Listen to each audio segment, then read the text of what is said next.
Bismillahirrahmanirrahim. Assalamu alaikum students. I hope you are well.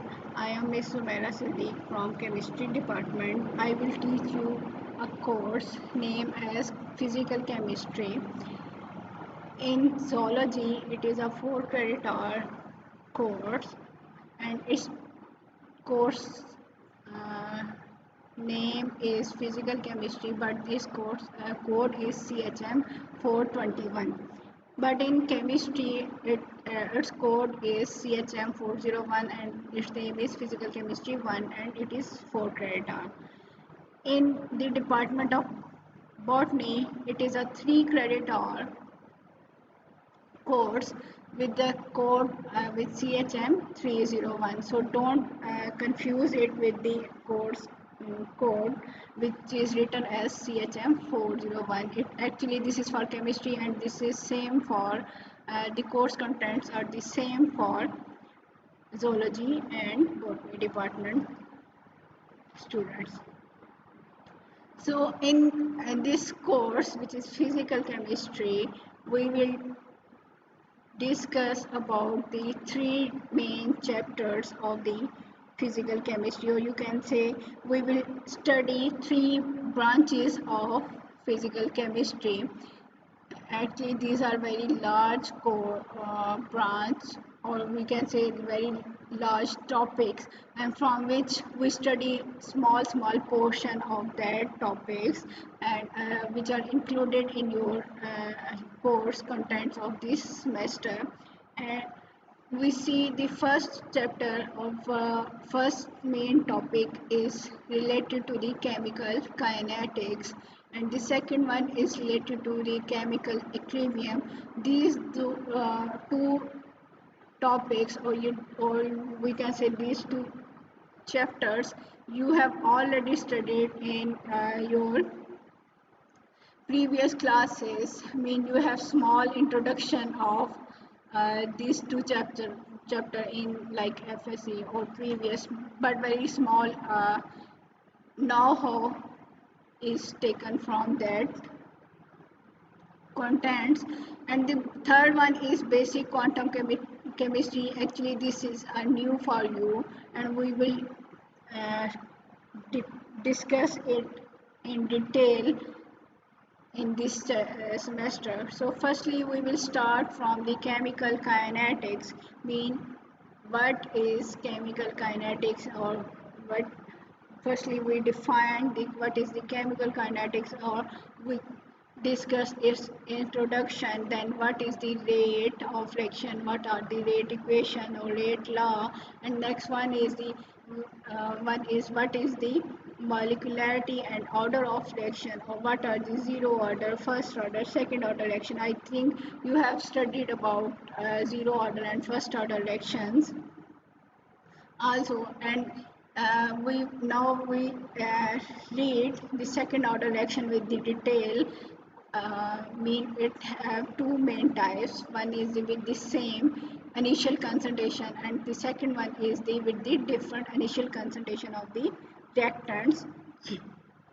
So there are different type of second order reaction, and then we study about the half life of a reaction. Mean, what is the half life of a reaction, and how it can be determined, and different experimental techniques and method used for the determination of rate and order of reaction. कि order of reaction को हम experimentally अगर determine करते हैं तो वो कैसे करते हैं. ठीक है, हम ये कहते हैं ना कि ऑर्डर ऑफ रिएक्शन जो है हमारे पास, हम इसको एक्सपेरिमेंटली डिटर्मिन करें. तो एक्सपेरिमेंटली हम कैसे इसको डिटर्मिन कर सकते हैं, तो ये हम डिफरेंट मेथड्स देखेंगे इस चैप्टर के अंदर कि हम कैसे इसको निकाल सकते हैं. फर्स्ट वन हमारे पास क्या है, integration method. Next is half life method, initial rate method, graphical method. ये सारे मेथड हम यूटिलाइज करके हम रेट ऑफ रिएक्शन को एक्सपेरिमेंटली कैसे डिटर्मिन कर सकते हैं, वो उसके बारे में इंफॉर्मेशन लेंगे. नेक्स्ट हम स्टडी करेंगे activation energy and Arrhenius equation के. Mean, what is the activation energy, temperature का क्या इफेक्ट होता है रिएक्शन के ऊपर, और जो है एक्टिवेशन एनर्जी क्या होती है, उसके लिए जो इक्वेशन यूज़ हो रही होती है वो हमारे पास क्या है, आर्हेनियस इक्वेशन है.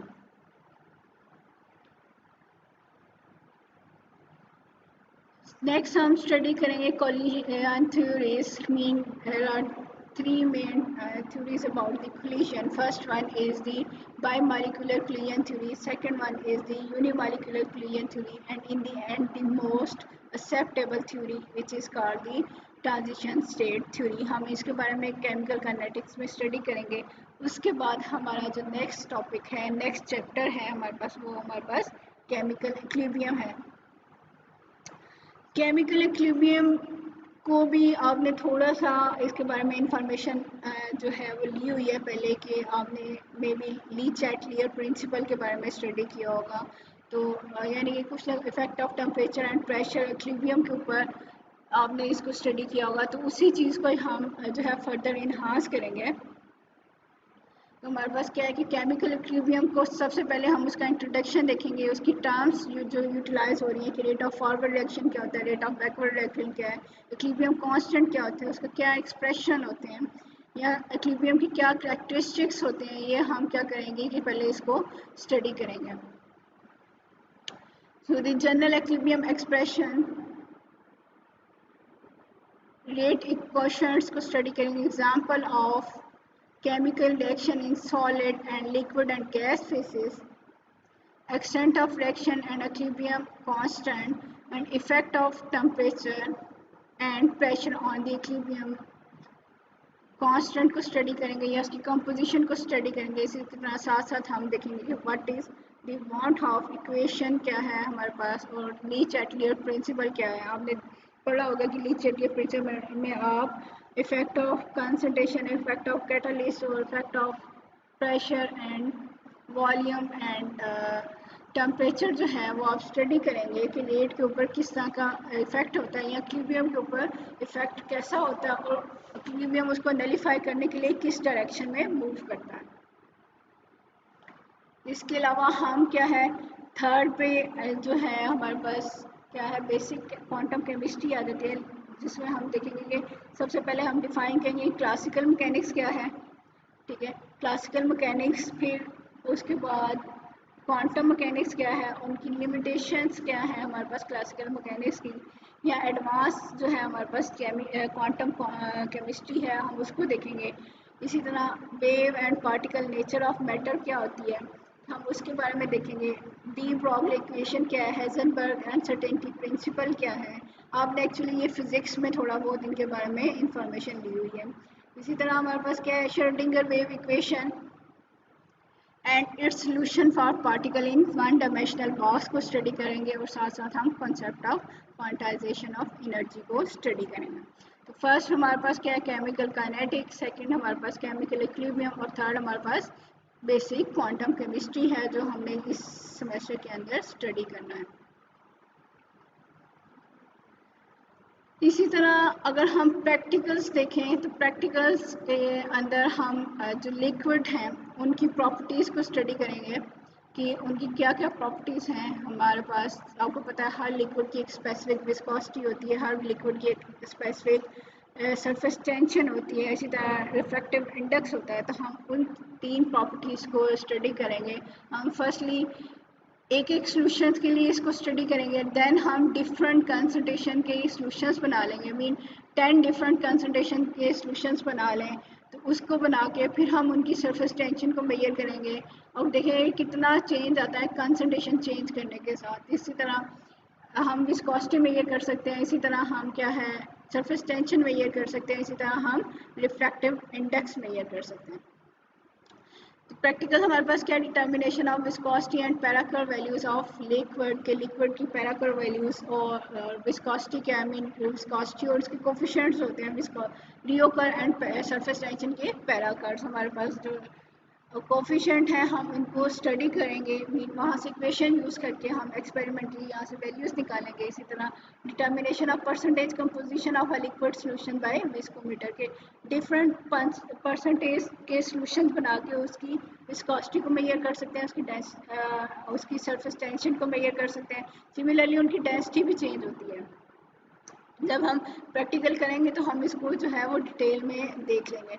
Determination of refractive index and molar refractivity को स्टडी करेंगे. इसके साथ साथ हम डिफरेंट परसेंटेज सॉल्यूशन बना के उसको स्टडी कर लेंगे. नेक्स्ट जो हमारे पास एक्सपेरिमेंट होंगे वो determination of molecular weight of a compound bye elevation of boiling point, जिसे हम अबिलियोस्कोपिक मेथड कहते हैं। इसी तरह determination of molecular weight of a compound bye lowering of freezing point, या जिसे हम क्रायोस्कोपिक मेथड कह रहे हैं। आपने ये कोलिगेटिव प्रॉपर्टीज़ जो हैं वो एफएससी में पढ़ी हैं कि क्या होती हैं कि कोलिगेटिव प्रॉपर्टीज़, ठीक है। तो वहीं से हमारे पास lowering of vapour pressure, elevation of boiling point और लोअरिंग ऑफ जो फ्रीजिंग पॉइंट है, ये आपने इनकी डिटेल में पढ़ा होगा। तो उनके उससे रिलेटेड जो एक्सपेरिमेंट है हम उनको स्टडी करेंगे और उनको परफॉर्म भी करेंगे।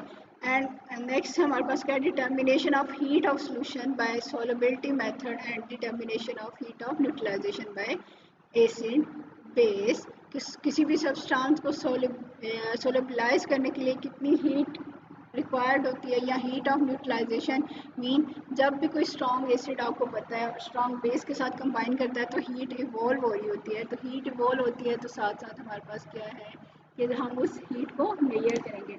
तो ये है आपकी एक्सपेरिमेंटल पार्ट जो आप लोगों के प्रैक्टिकल्स हैं। बुक्स अगर आप देखें तो एटकिन की बुक से आप स्टडी कर सकते हैं, लेडलर की बुक से स्टडी कर सकते हैं, या अल्बर्ट है या सिल्विया अल्बर्टी की बुक है उससे स्टडी कर सकते हैं। मीन कोई भी फॉरेन राइटर की बुक आप ले लें उससे स्टडी कर सकते हैं, या लोकल राइटर की बुक से भी आप जो है इसको स्टडी कर सकते हैं। उसके साथ साथ जो मैं आप लोगों को पढ़ा रही हूँ वो आप लोग उसको नोट करते रहेंगे तो आप लोगों के पास बड़े अच्छे से नोट्स बन जाएंगे। तो ये तो था हमारे पास जो है हमारा कोर्स कंटेंट्स कि हमने स्टडी क्या करना है, कि हमने यहाँ पे स्टडी करेंगे केमिकल काइनेटिक्स।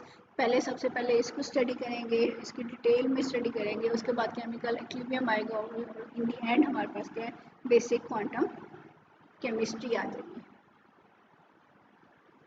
तो हम स्टार्ट करते हैं क्वांटम से केमिकल काइनेटिक्स से कि व्हाट इज़ केमिकल काइनेटिक्स, कि इसमें हम किस किस चीज़ को स्टडी करते हैं।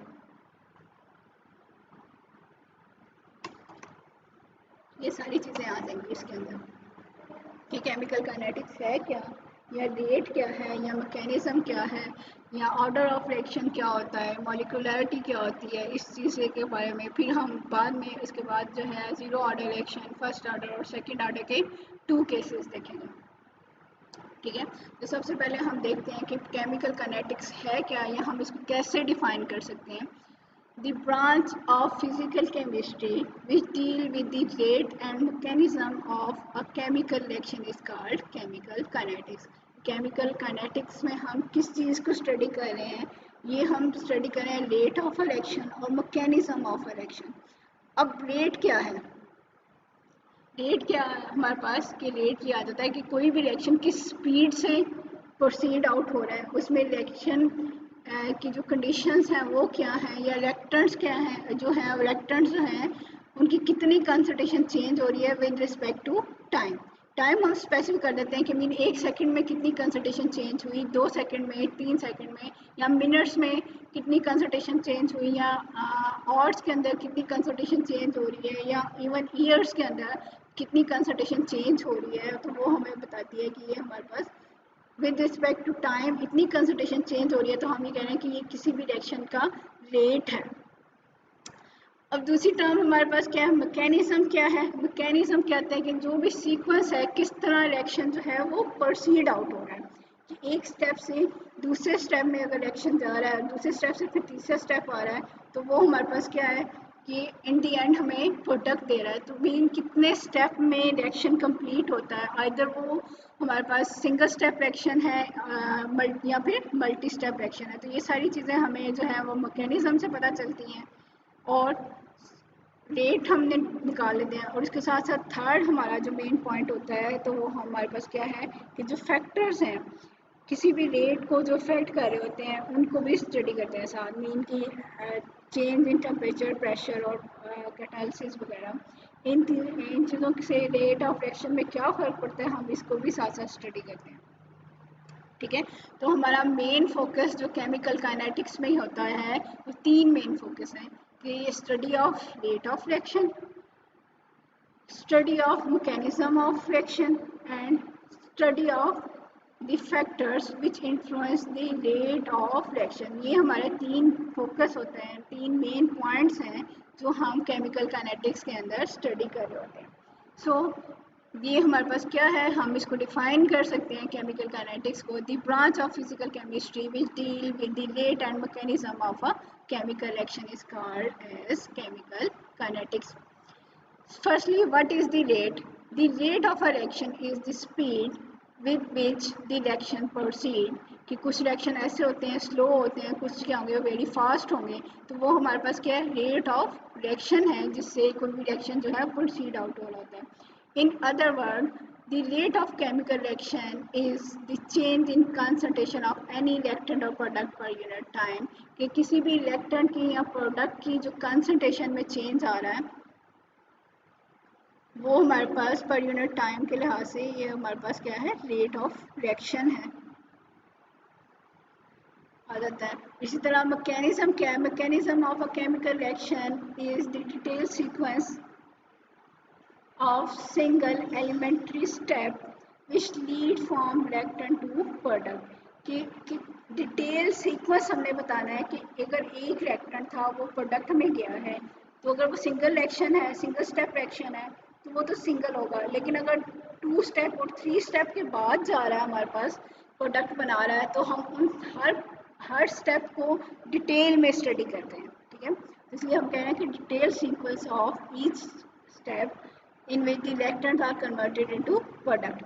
अब जब मल्टी स्टेप रिएक्शन होता है तो फिर उसके लिए हम क्या करते हैं कि एक जो है ओवरऑल रिएक्शन लिख लेते हैं। ओवरऑल रिएक्शन में कोई एक स्टेप नहीं आ रहा, वो उसमें ये देखते हैं कि कौन से रिएक्टेंट्स जो हैं वो कंज्यूम हो गए हैं और कौन सी प्रोडक्ट फाइनली बन रही है, तो हम जस्ट उसके अंदर वही लिख रहे होते हैं कि नेट रिएक्शन लिख रहे होते हैं, उसमें हर स्टेप को नहीं लिखते होते हैं। ठीक है, तो हमारे पास क्या है, मैकेनिज्म क्या है, mechanism of a reaction is a detailed sequence of single elementary step which lead from reactant to product and a net equation show none of these steps। कि net equation में ये मल्टी स्टेप रिएक्शंस अगर हैं तो ये हर step को नहीं show करा, but it shows the net change which is overall result of the all the step in the mechanism. के ओवरऑल रिजल्ट है जितने भी स्टेप जो है मैकेनिज्म के अंदर आ रहे हैं।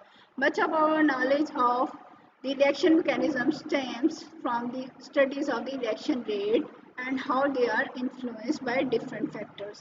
कि हमारे पास क्या है, मैकेनिज्म के अंदर जो है हम किसको स्टडी करते हैं कि हर रिएक्शन का रेट क्या है और उसके ऊपर कौन कौन से फैक्टर जो हैं वो इफेक्ट कर रहे हैं, such as temperature, pressure, catalysis, pH of the medium and light intensity. कि इनको अगर हम चेंज कर दें तो रेट ऑफ रिएक्शन के ऊपर क्या चेंज आएगा, हम इसमें इसको स्टडी करते हैं।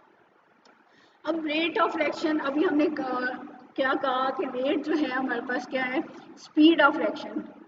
ठीक है, तो स्पीड क्या होती है, किसी भी रिएक्शन की स्पीड स्लो हो सकती है, किसी की बहुत फास्ट हो सकती है। तो इसी बेस पे हम जो है रेट ऑफ रिएक्शंस को 3 टाइप्स में डिवाइड करें। एक ऐसे हैं जो बहुत फास्ट रिएक्शन है, एक ऐसे हैं जो बहुत स्लो हैं, और कुछ ऐसे रिएक्शंस हैं जो हमारे पास दरमियान में है, तो वो इंटरमीडिएट रिएक्शंस भी आ जाते हैं। सबसे पहले हमारे पास जो 3 क्लासेस हैं उनमें सबसे पहले हमारे पास क्या है, इंस्टेंटेनियस रिएक्शंस हैं। इंस्टेंट जैसा कि इसके नेम से है इंस्टेंट, ठीक है, यानी बहुत तेज़ी से किसी भी एक स्मॉल टाइम के ऊपर जो है हमारे पास जो आ जाता है वो आ गया इंस्टेंटेनियस रिएक्शंस। तो क्या है हमारे पास, these are the reaction which are completed at once. कि एक ही सेकंड के अंदर, एक ही लम्हे के अंदर जो है वो रिएक्शन जो है कंप्लीट आउट हो जाए, तो वो हमारे पास क्या है, इंस्टेंटेनियस रिएक्शंस होते हैं। For example the reaction between silver nitrate and sodium chloride to form white precipitates of silver chloride. कि आपको पता है जो आयनिक रिएक्शंस होते हैं वो बड़े फास्ट होते हैं। क्यों फास्ट होते हैं, कि उनके अंदर आयंस की फॉर्म में स्पीशीज एग्जिस्ट कर रही हैं, उनके दरमियान कोई कोवलेंट बॉन्ड नहीं होता।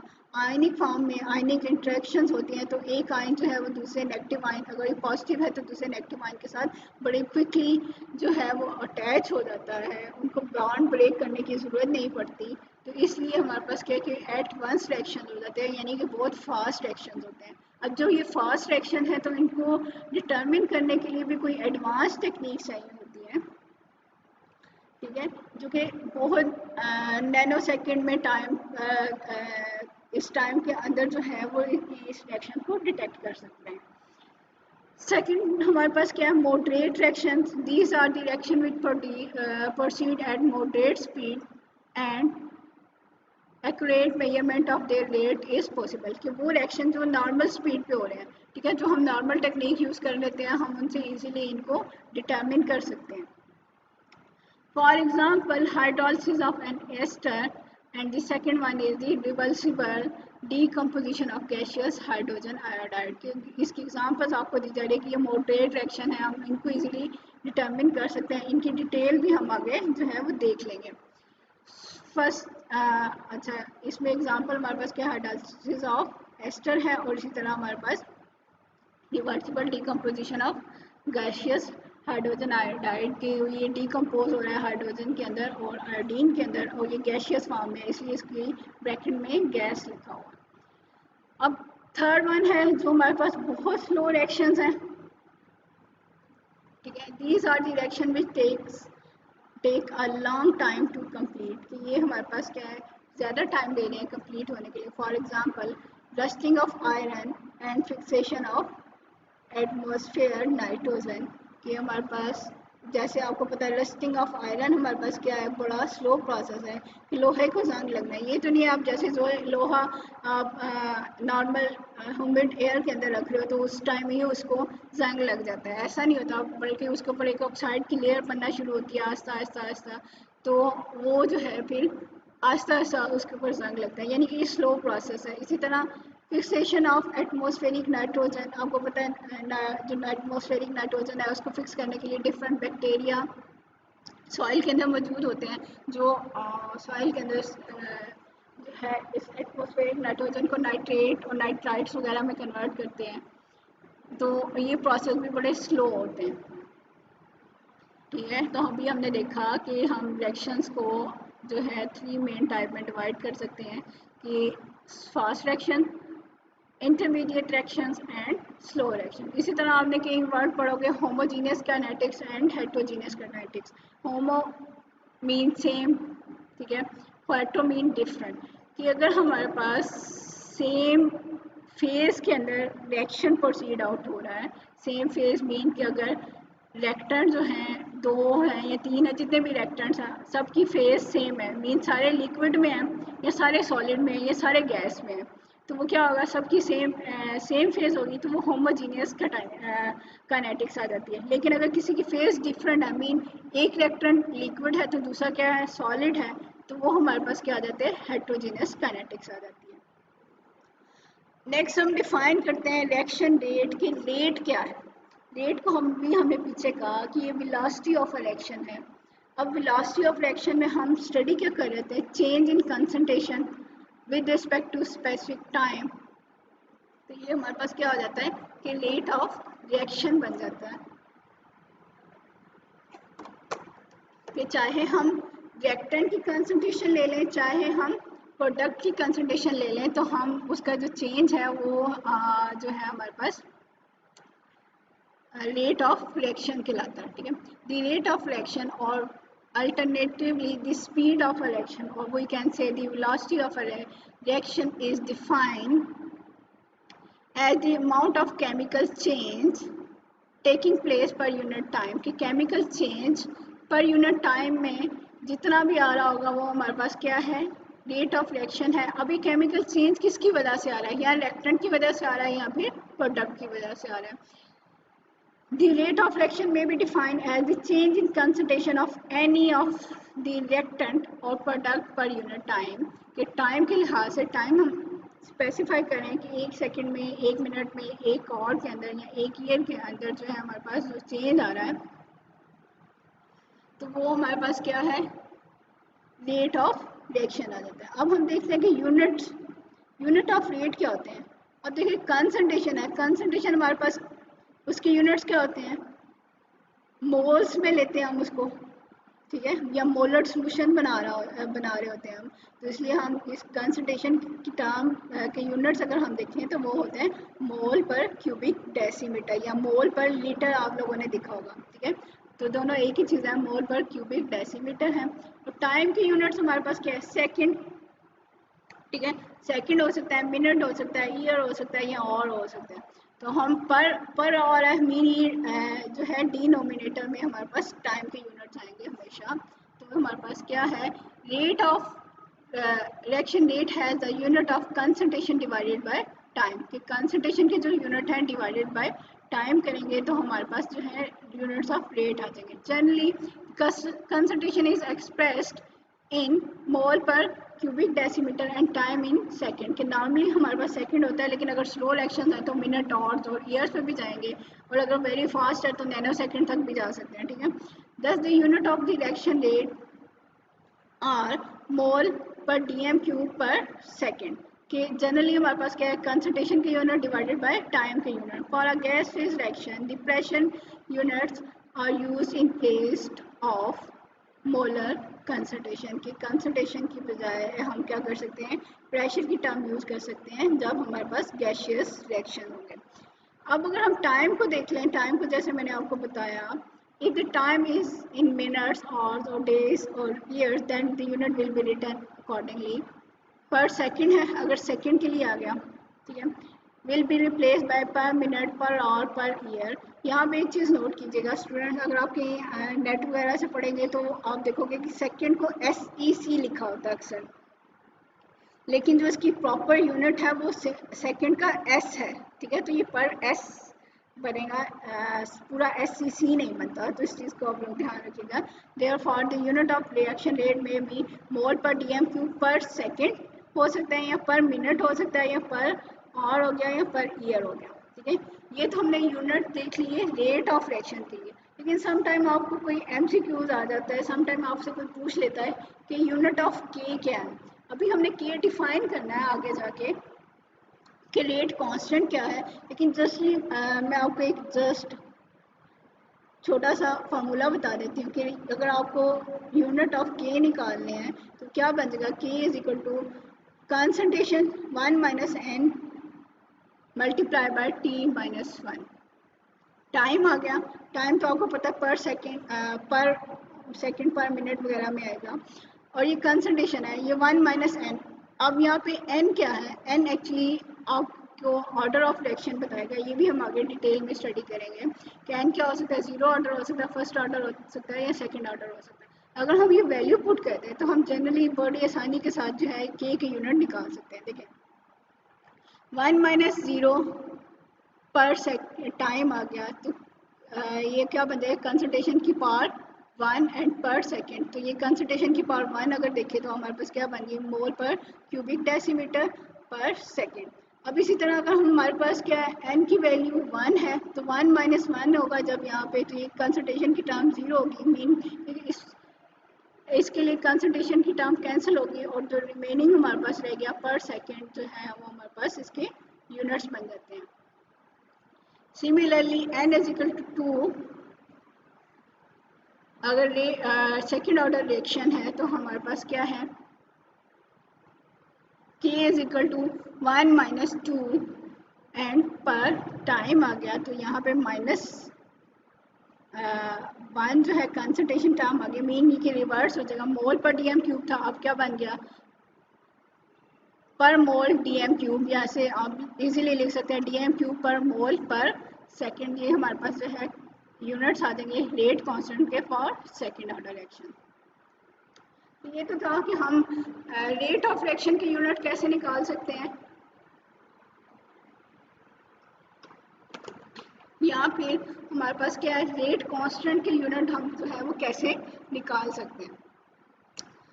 अब हम देखते हैं कि रेट को हम डिटरमिन कैसे करते हैं, या एवरेज रेट क्या होता है, या इंस्टेंटेनियस रेट क्या होता है।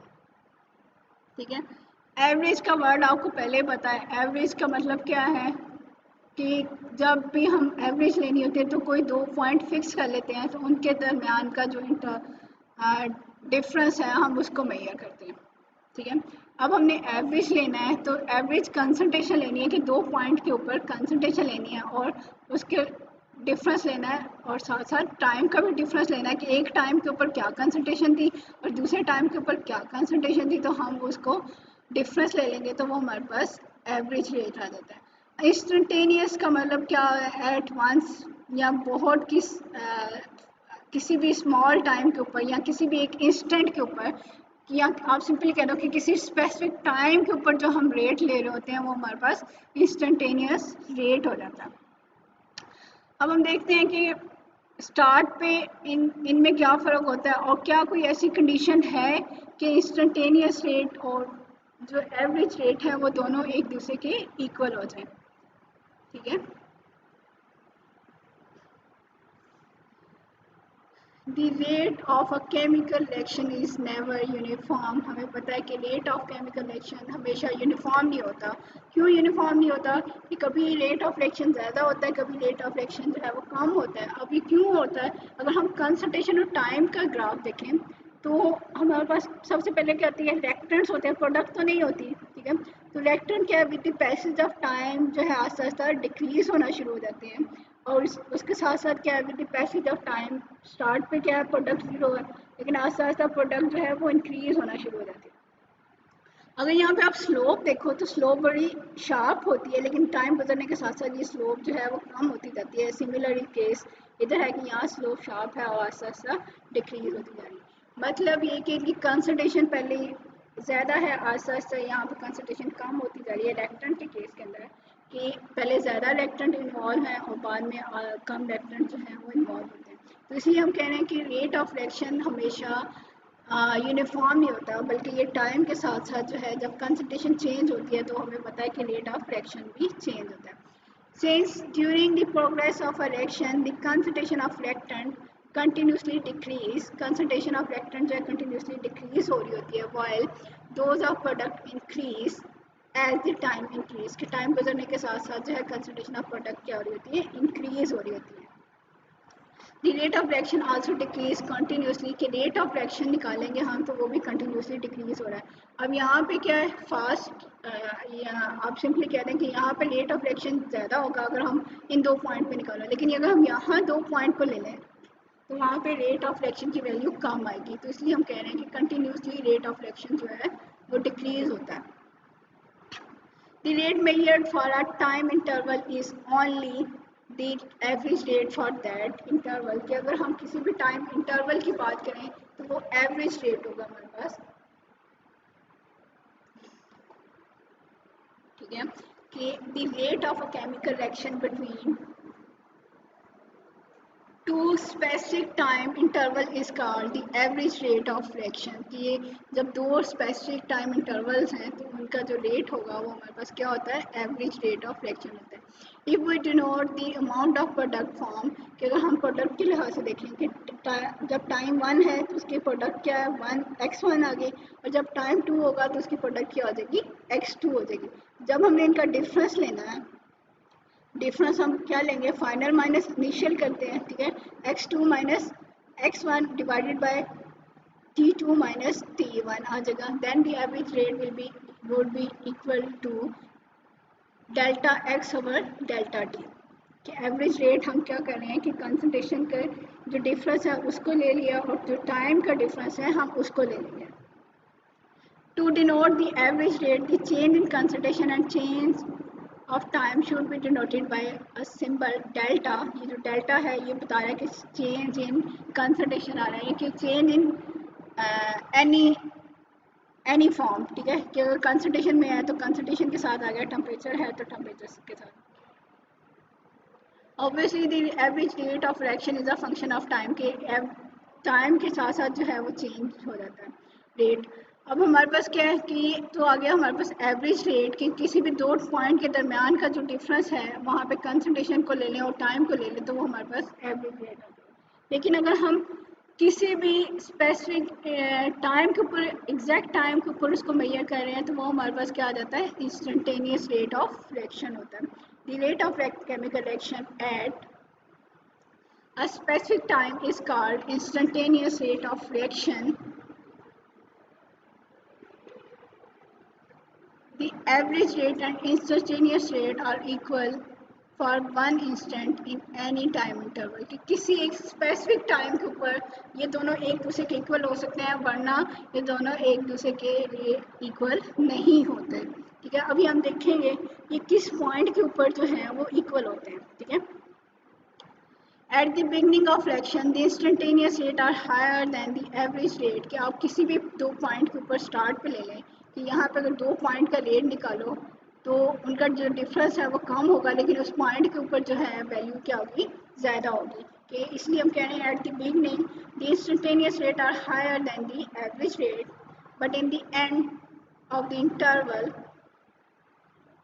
The instantaneous rate is lower than the average rate. कि अगर इस पॉइंट के जो एंड वाला पॉइंट देखें तो वहाँ पे क्या है कि इंस्टेंटेनियस रेट कम होगा और लेकिन जो है एवरेज रेट की वैल्यू ज़्यादा होगी. अब हम वो कंडीशन देखते हैं कि जब हमारे पास एवरेज रेट और इंस्टेंटेनियस रेट दोनों किस पॉइंट के ऊपर इक्वल हो सकते हैं. ठीक है, the average rate become equal to instantaneous rate when the time interval delta t approaches to 0. कि जब ये टाइम ज़ीरो हो गया, तो जब टाइम ज़ीरो हो गया तो मीन इसका चेंज नहीं है, तो अब जब चेंज नहीं है तो कंसंट्रेशन का चेंज भी नहीं आएगा. ठीक है, कि x1 और x2 भी नहीं बनेगा. अब हम टाइम बहुत स्मॉल हो गया यानी 0 सेकेंड है, तो हमारे लिए बहुत मुश्किल है कि बहुत ज़्यादा जो करीब कंसंट्रेशन होगी उसको हम मेजर कर सकें. तो इसलिए हम कह रहे हैं कि जब टाइम अप्रोचेस टू ज़ीरो हो जाता है तो वहाँ पे कंसंट्रेशन जो है वो इंस्टेंटेनियस वाली कंसंट्रेशन ही आ रही होती है, तो वहाँ पे ये दोनों रेट जो है वो इक्वल हो जाते हैं. We cannot measure two concentration during the time interval of 0 second. We can say that the average rate get closer to the instantaneous rate if the time interval will be infinitesimally small that it is delta t approaches to zero. के यहाँ हमारे पास जब time जो है वो बहुत ज़्यादा small है, इनफाइनाइटली स्मॉल है, तो हमारे पास क्या है कि दोनों रेट इक्वल हो जाते हैं. और ये जो लार्ज चेंज था delta x over delta t is express as small change. ठीक है, इस एक्सप्रेस और स्मॉल चेंज को हम स्मॉल डी से रिप्रेजेंट कर देते हैं, D x over D T आ जाएगा, which represent the rate of fraction. Thus, rate of fraction is defined as the instantaneous change in concentration of a reactant or product at a given moment of time. कि हम यहाँ पे large change की बजाय हम क्या कहते हैं कि ये instantaneously change है, किसी एक specific time के ऊपर जो change आ रहा है वो हमारे पास रेट ऑफ रिएक्शन होता है. तो उसको हम स्मॉल डी से रिप्रेजेंट कर रहे हैं, D x over D T. X क्या है, कंसंट्रेशन को रिप्रेजेंट कर रहे हैं, वो रिएक्टेंट की भी हो सकती है, वो प्रोडक्ट की भी हो सकती है. अब इसी तरह हमारे पास रेट इक्वेशन क्या होती है कि वो इक्वेशन या वो रिलेशनशिप जो कि रेट ऑफ रिएक्शन को और कंसंट्रेशन को डील कर रहा है. कि कंसंट्रेशन इंक्रीज करें, रेट पे क्या फ़र्क पड़ेगा, रेट इंक्रीज होगा या रेट डिक्रीज होगा. तो वो रिलेशनशिप जो है या वो इक्वेशन जो है हमें हमारे पास रेट इक्वेशन कहलाती है. ठीक है, an expression which show how the reaction rate is related to the concentration is called the rate equation. कि हमारे पास क्या है वो एक्सप्रेशन जिसमें हम रेट को कंसंट्रेशन के साथ एक्सप्रेस कर रहे हैं, वो हमारे पास रेट इक्वेशन आ जाती है. जैसे हम सिंपल रिएक्शन देखें, A plus B goes to C plus D. अब यहाँ पे क्या है, सिंपल रिएक्शन है कि 1 mole of A, 1 mole of B and 1 mole of C and 1 mole of D. अब अगर हमारे पास number of moles of reactant और प्रोडक्ट सेम है तो तब तो हम इनमें से किसी भी एक इक्वेशन को यूज़ करके रेट ऑफ रिएक्शन निकाल सकते हैं. लेकिन आगे हम देखेंगे कि अगर किसी भी मोलर कंसंट्रेशन डिफरेंट है कि मीन अगर ए के 2 मोल होते हैं तो बाकी के अगर 1 होते हैं तो फिर हम इन सबको इक्वल ना करते, फिर कोई ना कोई इसके साथ फैक्टर को मल्टीप्लाई करना होता ताकि या कोई भी वैल्यू हम डिफरेंट वे से हम देख लेते हैं नीचे, तो हमें वो वाली इक्वेशन यूज़ करनी पड़ेगी, फिर हमें ये सिंपल इक्वेशन यूज़ नहीं करनी पड़ती. ठीक है, The rate at which the reaction proceed can be measured in terms of the rate at which the one of the reactant disappear or one of the product form. कि अगर हमारे पास simple reaction है तो हम इसमें क्या करते हैं कि हम ये लेते हैं कि कोई भी रिएक्टेंट जो है वो उसकी कंसंट्रेशन डिक्रीज हो रही है या प्रोडक्ट की कंसंट्रेशन इंक्रीज हो रही है तो उससे हम रेट को निकाल सकते हैं। तो इसके लिए क्या बनेगा d x over D t is equal to minus d A over D t. और माइनस का साइन जो रिएक्टेंट है उनके लिए माइनस का साइन आएगा क्योंकि वो हमारे पास क्या है कि डिक्रीज हो रहे हैं और प्रोडक्ट के साथ जो है वो पॉजिटिव का साइन आता है जो कि इंक्रीज हो रही होती है। अब ये वन इसलिए इनके डिनोमिनेटर में वन इसलिए आता है कि अगर वन इसलिए आ रहा है कि ये इसके वन वन मोल हैं हमारे पास, ठीक है, वन मोल इसका वन मोल इसका वन मोल। अगर इसके टू मोल होते हैं तो ये नीचे टू आ जाता है। आगे हम इसको देख रहे हैं वेयर दी ब्रैकेट में ये जो कंसंट्रेशन टर्म को हम लिख रहे हैं कि ये जो लार्ज ब्रैकेट है ये हमें कंसंट्रेशन बता रही है, ठीक है, ए की बी की और सी और डी की जो कि हम ले रहे होते हैं मोल्स पर क्यूबिक डेसीमीटर के अंदर at the time interval T. और डी क्या रिप्रेजेंट कर रहा है चेंज कि infinitely small change in the concentration. Negative sign shows the concentration of A and B decreases with the passage of time और plus sign हमें पता है concentration of this D, C and D increases with the passage of time। कि हमारे पास अगर number of mole of reactant and product same है तो हम इनमें से किसी भी इक्वेशन को यूज़ करके रेट ऑफ रिएक्शन निकाल सकते हैं। लेकिन अगर हमारे पास क्या है कंसंट्रेशन चेंज है या नंबर ऑफ मोल आप सिंपली कह दें कि चेंज है तो हम क्या कर सकते हैं कि यहाँ पे जो है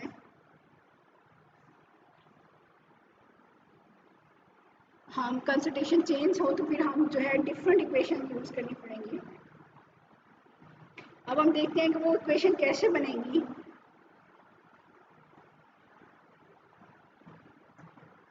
इक्वेशन हमारे पास कैसे बन जाती हैं हम देखते हैं कि इन अ रिएक्शन ऑफ टाइप के वन मोल ऑफ ए है और टू मोल ऑफ बी है और ये प्रोडक्ट बना रही है सी। तो अब वही सिंपल वाला फार्मूला अगर हम यूज़ करें तो जो इसकी हैं नंबर ऑफ मोल जो है वो डिनोमिनेटर में आ जाएंगे। तो यहाँ पे क्या बन जाएगा वन ओवर वन और बाकी वही डिक्रीज इन कंसंट्रेशन ऑफ ए और डिक्रीज के लिए नेगेटिव का साइन आ गया, ठीक है, और यहाँ क्या बन जाएगा वन ओवर टू बन जाएगा और बाकी वही और ये माइनस साइन के साथ। अब प्रोडक्ट क्या है थ्री टाइम्स प्रोडक्ट बन रही है तो ये क्या आ जाएगा डिनोमिनेटर में आ जाएगा लेकिन प्लस साइन के साथ, ठीक है। We find that the formation of C is clearly three time the rate of disappearance of ए।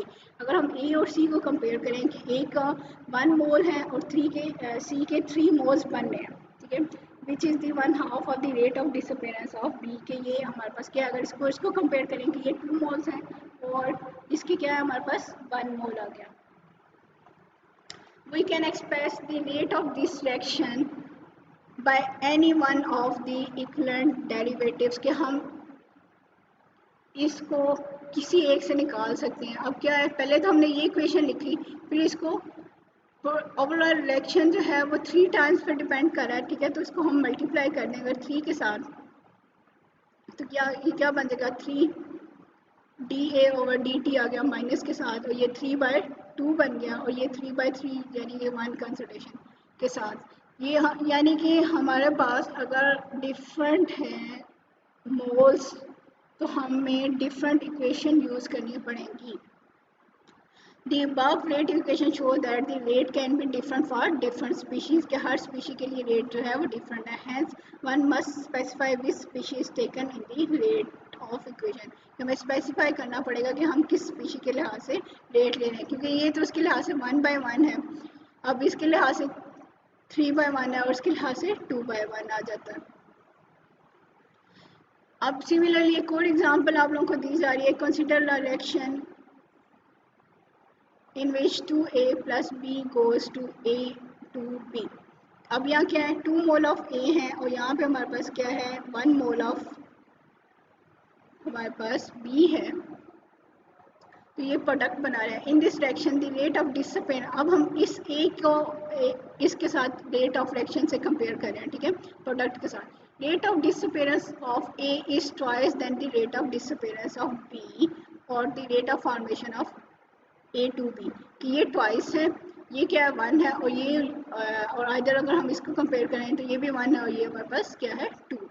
तो rate of appearance of product is equal to, पहले वही काम कर ले कि 1/1 आ गया और ये 2 आएगा, तो यहाँ पे इसके साथ इसको और इसको जब कंपेयर करेंगे तो ये हमारे पास 2 टाइम है, कि ये एक टाइम बन रहा है प्रोडक्ट, लेकिन जो है रिएक्टेंट जो है वो हमारे पास 2 टाइम यूटिलाइज्ड हो रहे हैं। तो ये तो था हमारे पास कि हमने रेट ऑफ रिएक्शन कैसे लिखना है। नेक्स्ट है हमारे पास वेलोसिटी कांस्टेंट और स्पेसिफिक रेट कांस्टेंट हमारे पास क्या आ जाता है, हम इसको देख लेते हैं। आप आपने पीछे देख लिया होगा कि के जो है हम इसको क्या कहते हैं कि ये हमारे पास रेट कांस्टेंट है, या इसको समटाइम वेलोसिटी कांस्टेंट भी कहते हैं। According to law of mass action कि हम रेट को कैसे लिखते हैं, ये देखें, अगर हम ये देखें dx/dt हमारे पास क्या rate is directly proportional to the molar concentration of reactant a and b. अब इसमें प्लस का साइन नहीं है, इसमें मल्टीप्लाई का साइन है। मल्टीप्लाई के लिए आपको पता है कि प्रोडक्ट का वर्ड यूज करिए, ठीक है। तो हम ये क्या कह सकते हैं, rate of reaction is directly proportional to the molar concentration of the as proportional to the product of molar concentration of reactant a है, बी है, सी है, डी है, जितनी भी आ जाती हैं, and raised power there concentration terms, या जिसे हम कोफिशिएंट कह देते हैं, या आप जिसे नंबर ऑफ मोल्स कह देते हैं कि 1 मोल 2 मोल 3 मोल, ये हमारे पास हम उसको यहाँ पे लिख लेंगे, ठीक है। हम इसको डिफाइन कर लेते हैं। Chemical rate of a chemical reaction is proportional to the product of the molar concentration of reactants with each concentration term raised to power equal to the coefficient mean number of molecules of each species in the balanced chemical equation के सब पहले हम क्या करते हैं, balance chemical equation लिखते हैं। Mean उसमें नंबर ऑफ मोल्स जो हैं वो कितने यूटिलाइज हो रहे हैं, 1 मोल हो रहा है, 2 मोल हो रहा है, 3 मोल हो रहा है।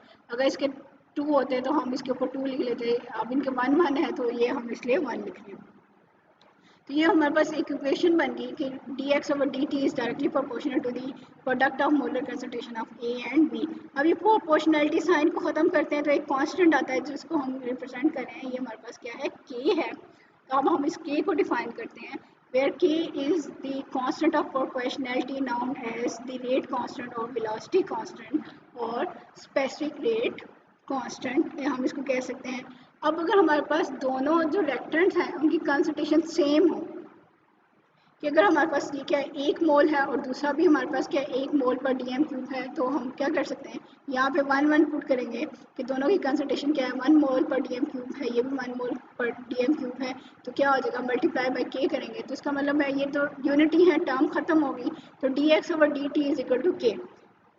इसका मतलब हुआ कि रेट कांस्टेंट जो है वो इक्वल है हमारे पास रेट ऑफ रिएक्शन के। लेकिन कंडीशन हमारे पास क्या है कि रेट ऑफ रिएक्शन हमारे पास उस टाइम इक्वल आता है जब दोनों जो रिएक्टेंट्स हैं उनकी कंसंट्रेशन यूनिटी हो, यानी 1 मोल 1 मोल हो, या दोनों की अगर 2 मोल है 2 मोल है तो उसको भी फिर हम कैंसिल आउट करके यहाँ पे वैसे यूनिटी होती है 1 मोल पर dm³ हो, ठीक है। दस द रेट कांस्टेंट और specific rate constant may be defined as the rate of reaction when the molar concentration of each of the reactant is unity, mean 1 mole per dm³ हो, तो हमारे पास ये दोनों क्या हो जाता है, इक्वल हो जाता है। The value of k varies for the reaction to reaction, के हर रिएक्शन के लिए k की वैल्यू डिफरेंट होती है। Also varies with the temperature for a given reaction, कि k की वैल्यू किस चीज़ पे डिपेंड करती है। अब हम देखते हैं k की वैल्यू टेम्परेचर पे डिपेंड कर रही है। अब टेम्परेचर चेंज करेंगे तो k की वैल्यू चेंज हो जाती है। The value of k for a reaction does not change with the time, time के साथ चेंज नहीं होती, ठीक है। The unit of k depend on the order of reaction, के यूनिट ऑफ k जो है वो ऑर्डर ऑफ रिएक्शन पे डिपेंड करते हैं। अब ये जो पीछे हमने यूनिट ऑफ k निकाले हैं, जो मैंने आपकी जनरल सी इक्वेशन लिखी थी इधर करके, आपने ये देखा कि वो किस पे डिपेंड करे हैं, ऑर्डर ऑफ रिएक्शन पे। हर ऑर्डर के लिए जो है वो यूनिट ऑफ k भी डिफरेंट है। मीन अगर हम देखेंगे k किस चीज़ पे डिपेंड कर रहा है, जो रेट कांस्टेंट है वो डिपेंड कर रहा है टेम्परेचर के ऊपर, टाइम पे डिपेंड नहीं करता, टेम्परेचर पे डिपेंड कर रहा है कि हर टेम्परेचर को चेंज करने से हर रिएक्शन के लिए k की वैल्यू क्या है, डिफरेंट हो जाएगी। और इसी तरह k के यूनिट जो है वो ऑर्डर ऑफ रिएक्शन पे डिपेंड करते हैं। टाइम के ऊपर डिपेंड नहीं करते। तो ये तो था आज का लेक्चर। आप लोग ने इसको अच्छे तरीके से याद करना है और अपने पास इसको नोट्स भी में भी बनाने हैं और उसको अच्छी तरीके से प्रिपेयर कर लेना है। अभी हमने इस जस्ट इंट्रोडक्शन देखा कि इंट्रोडक्शन में रेट ऑफ रिएक्शंस क्या होते हैं, रेट कांस्टेंट क्या है, या काइनेटिक्स जो है वो क्या होती है, उसमें हम किस किस चीज़ को स्टडी कर रहे हैं। तो नेक्स्ट हम जो है रेट लॉ के बारे में देखेंगे, या मॉलिकुलरिटी और इस तरह की जो नेक्स्ट टर्म है हम उनके बारे में स्टडी करेंगे।